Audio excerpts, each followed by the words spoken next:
Alright, y'all, today is gonna be a day. So as you can see, it's raining. Normally I would be inside and not out here in the garden, but it has been raining pretty much non-stop for the past several days, and it's not going to stop raining for a while. But this week, we are expected to get a cold front, and it's going to dip down to about 31 degrees, which means anything that is not protected is going to die. So today I'm going to be attempting to wrap both of the tomato beds in frost cloth as well as the flower bed. We're just gonna try it. And see how it goes. Like, obviously I've got tomatoes coming out of the bed. This is just a whole big thing. So the first thing I'm gonna do is kind of trim them up, try to get them a little bit smaller, which is gonna make putting the frost cloth on easier. And then we're just gonna try to figure out some way to get it wrapped up and hope for the best, but be prepared for the worst. So that's what I'm gonna be doing today. I kind of have no choice but to do it in the rain because it's not going to stop raining until it gets down into those really cold temperatures. So yeah, if you could see my camera set up right now, you would think I'm nuts. But yeah, so that's the plan. I'm going to get things trimmed up first, and then I'll show you what I'm going to attempt to do with the frost cloth, and we'll just see how it goes.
Alright, that's about all the trimming I think I want to do. So the next thing we're going to do is just put another layer of mulch around everything just to keep everything nice and cozy and snug. And then we will attempt to do the frost cloth.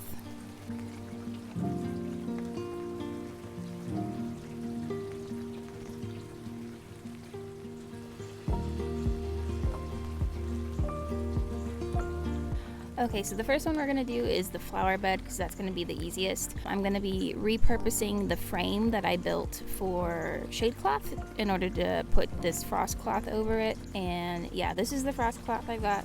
So hopefully it fits, and this one isn't too difficult. And then we'll get to the tomatoes.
Alright, one done. I'll probably put like a rock or something on that overhang in the front just to keep it down, but I think that'll be okay.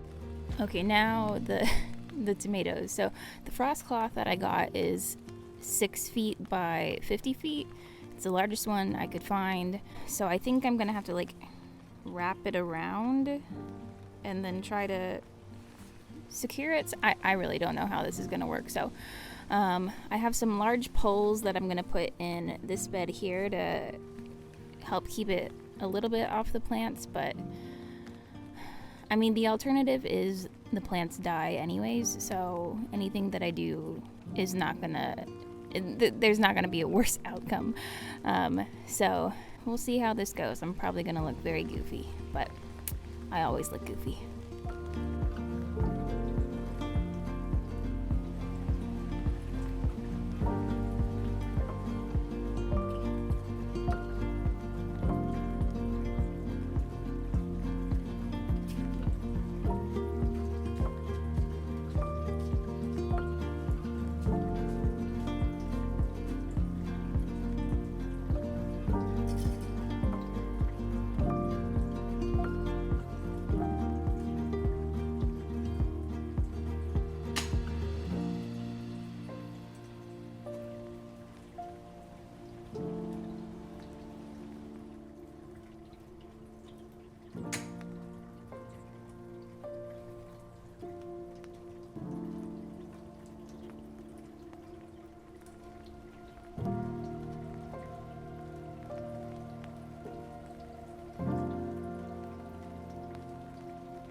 I went around and secured everything with some more binder clips, but I mean, honestly, that might actually work. This went about 10 times better than I was expecting. We are supposed to get some strong winds on Monday as well, so I might have to come out and adjust some things and refasten some things, but it might work. I'm not gonna get my hopes up, but it might work. So now I've got to do the other bed.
All right, this is where we ended up. It's still raining, but I'm just gonna really quickly take y'all around, show you what's going on.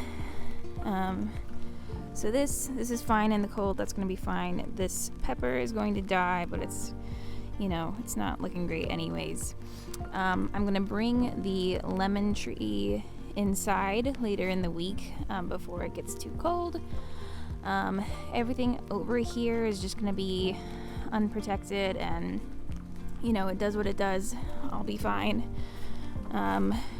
This is the backside of the tomatoes, so everything's pretty much enclosed. Got things holding it down, so I'm just gonna hope for the best for these. This is how this one's looking. It was much easier with the frame around the bed. This one over here didn't have the frame, so I just had to use these plant stakes, and that was a little questionable. Let's see. You can see I scattered, what's it called, crimson clover in this bed, and it's all coming up. I don't know if it's frost tolerant, so we'll see how that does. And what the heck? Oh my gosh. Another one. So, by the way, these eat peppers as well, so I'll go back and get him in a second. I'm gonna let these peppers stay on until Monday, and I'll take them off before it gets cold, but I'll just see which ones can ripen, and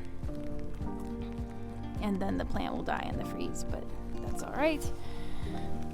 Same thing with these. I'm just gonna leave them on until Monday, and I'll cut them off before then.